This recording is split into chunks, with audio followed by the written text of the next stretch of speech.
प्रकृते परो ज्ञानं गीता सदृशं निषिद्धं वायतते भवमुक्तिहेतो नमो तस्मै यदुंशयाय मरणान् खलु मोहभङ्गे नीतान् मुक्तापयतुं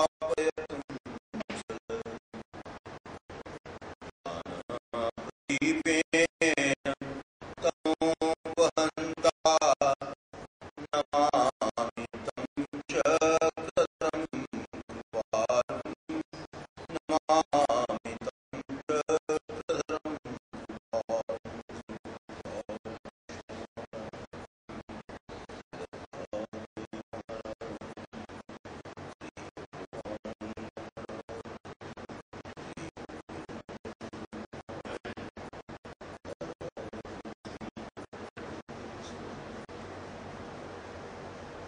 उपस्थित धर्म प्रेमियों, भारतीय संस्कृति धर्म प्रधान है और धर्म का मानव जीवन के साथ गहरा संबंध है। इसको कोई झुठला दे बात अलग है, लेकिन वस्तुतः ये मानव जीवन के उन्नति के लिए अत्यंत उपयुक्त श्रेष्ठ मानी गई। आमतौर पर लोगों में धर्म के लिए कोई उचित स्थान नहीं दिखाई देता, क्योंकि वे धर्म को एक आडंबर, एक जीविका की उपासना यानी जीविका का साधन मानते हैं। किंतु हमारी परंपरा यानी जब से सृष्टि का निर्माण हुआ तभी से लेकर इसका प्रचार प्रसार हमारे अवतारों ने किया। उसके बाद आने वाले मानवाओं ने, आचार्यों ने किया और बहुतों ने इसकी परीक्षा ली ताकि ये वस्तुतः सही है या नहीं। किंतु कसौटी पे कस करके भी उन्होंने ये जान लिया कि धर्म जो है वो मानव जीवन के उन्नति में अत्यंत महत्वपूर्ण स्थान रखता है। तो धर्म इसलिए अपनाना है, इसलिए जानना है, इसलिए समझना है कि हम तुम सब उसके द्वारा एक ऐसे अपूर्व पद को प्राप्त कर सकते हैं जो आवागमन के चक्र से हमें छुड़ाता है। इसी को अब थोड़े शब्दों में हम आपके सामने रखें कि पशु, पक्षी, जलचर, नभचर और अनेक प्रकार के प्राणी मात्र सपूर से सपूर यानी छोटे से छोटे लेकर और बड़े से बड़े तक, इनमें भी जीवात्माएं हैं और वे वहां जाकर के सुख दुख अनुभव करती हैं, भोगती हैं। जबकि प्राचीन हमारी इस परंपरा को अंग्रेजों ने झुठलाया, लेकिन उसके बाद जगदीश चंद्र बोस जैसे विद्वान हुए जिन्होंने एक्सपेरिमेंट के द्वारा सिद्ध कर दिया कि जीवात्माएं पेड़ पौधों की योनियों में भी जाते हैं, गए हुए हैं और वहाँ भी वे सुख दुख का अनुभव करते हैं। उनको खाद डालो, पानी डालो तो वे हंसते हैं, उनके पत्ते टहनियाँ तोड़ो तो वे रोते हैं। तो ये जितनी भी प्राणी मात्र सृष्टि के अंतर्गत सुख दुख का अनुभव करते हैं, इसका रीज़न, इसका कारण कि वो चेतन होने की वजह से, अनुभवशील होने की वजह से उसका अनुभव करते हैं। अब प्रश्न आता है, उनको हम विभिन्न प्रकार की योनियों में देखते हैं, जलचर, नभचर, वृक्ष आदि अनेक, तो वहाँ वो जीवात्माएं गई कैसे? अगर सभी एक ही माने जाए तो भिन्नता क्यों? इस प्रकार का हर एक अनेकों का रूप जो हमारे दृष्टि सम्मुख आता है वो अलग क्यों? तो बहुत से लोगों की साधारण समझ के अनुसार वो यही कहेंगे कि भगवान की लीला है, भगवान ने किसी को पेड़ में डाल दिया, किसी को पौधे में डाल दिया, किसी में डाल दिया, भगवान की लीला से सृष्टि बनी और इसका ये स्वरूप है। किंतु ये कोई उत्तर नहीं, ये कोई सही जवाब नहीं, क्योंकि उन असंख्यात प्राणी हैं, असंख्यात वृक्ष हैं, अनेक नभचर असंख्यात हैं जिनकी कोई गिनती नहीं की जा सकती। इतने जीवात्मा हैं, ये तो बात आपने जान ली, समझ ली। ये क्यों वहां गए हैं? अगर उनको परमेश्वर ने लीला के रूप में डाल दिया तो परमेश्वर का अन्याय होगा।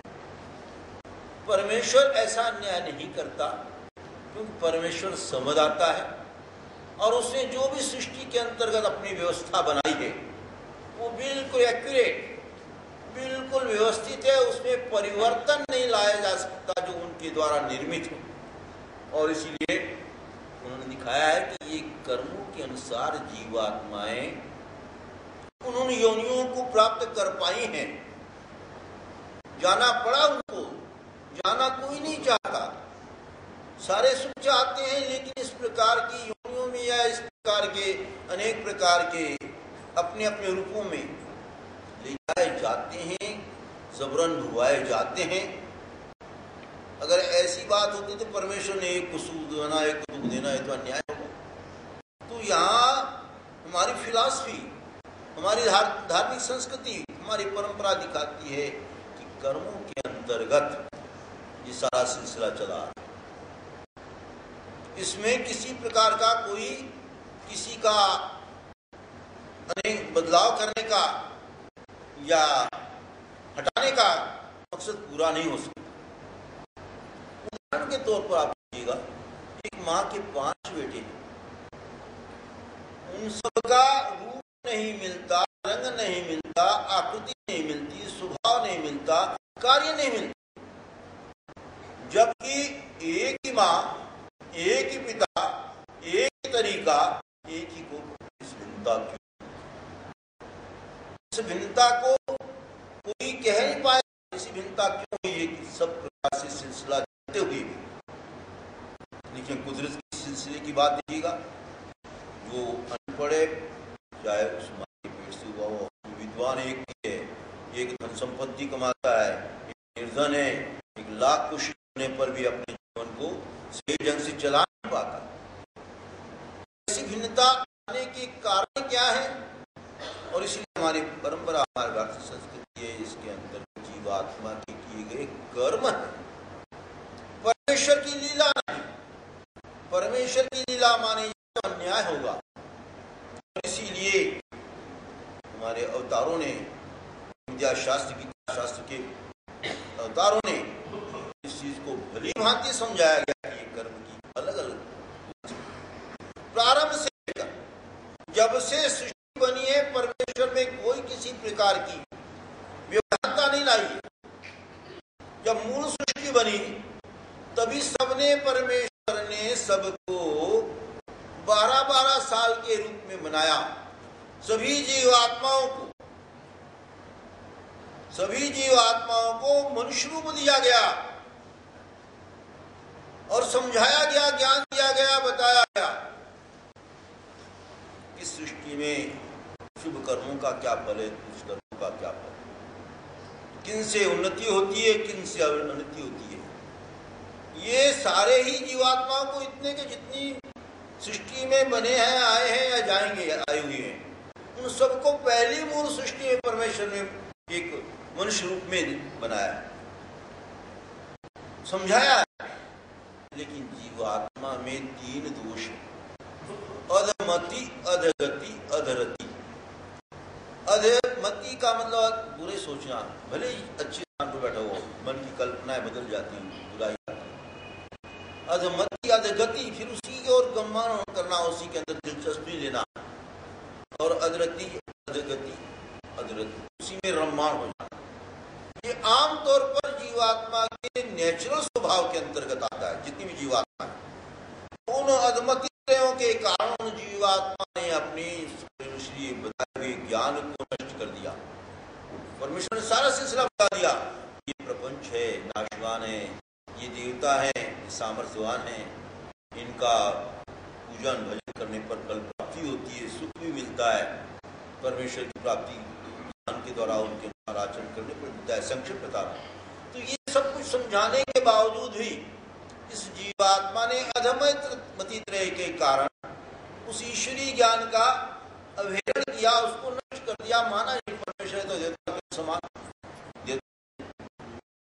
प्रकार ज्ञान सामर्थ्य है, देवता में समानता होने पर उनको क्यों माना जाए, माना जाए।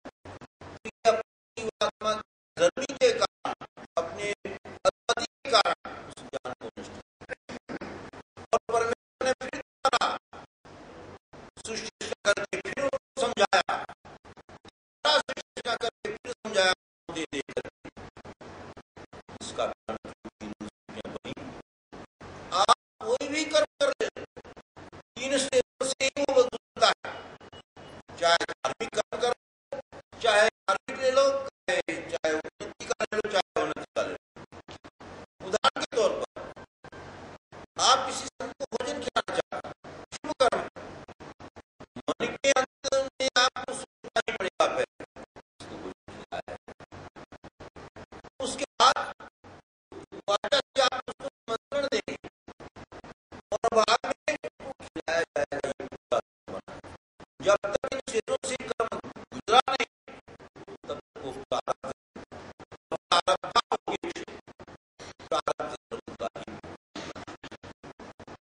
भोगना। तो इन सृष्टि का मतलब पहले में अनाथ, जिसको शास्त्रीय भाषा में कहते हैं अनाथ, सेकंड और प्रारब्ध।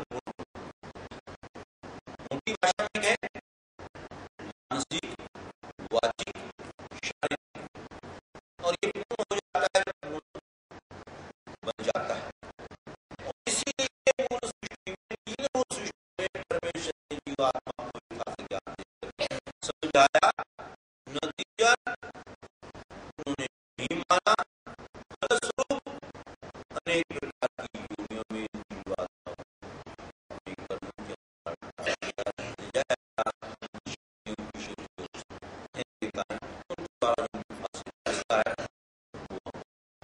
कहने का अभिप्राय प्रारंभ मैंने किया था कि ये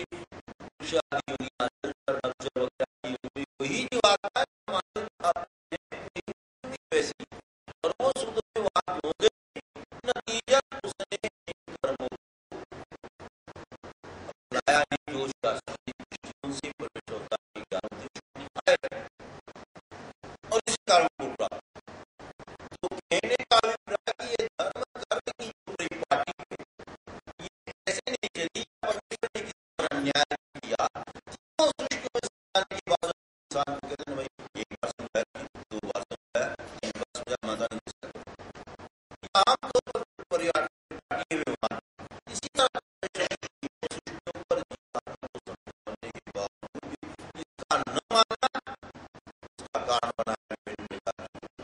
परमेश्वर समझदार है, परमेश्वर की लीला नहीं, जहाँ परमेश्वर का जो अन्याय है, तो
लेकिन नियम क्या है, तो उसके प्राणी हत्या के नतीजे उसका।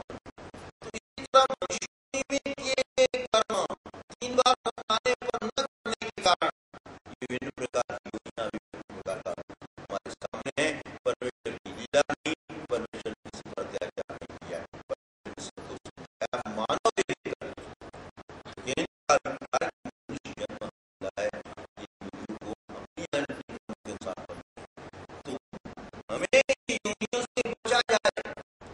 जाना पड़े।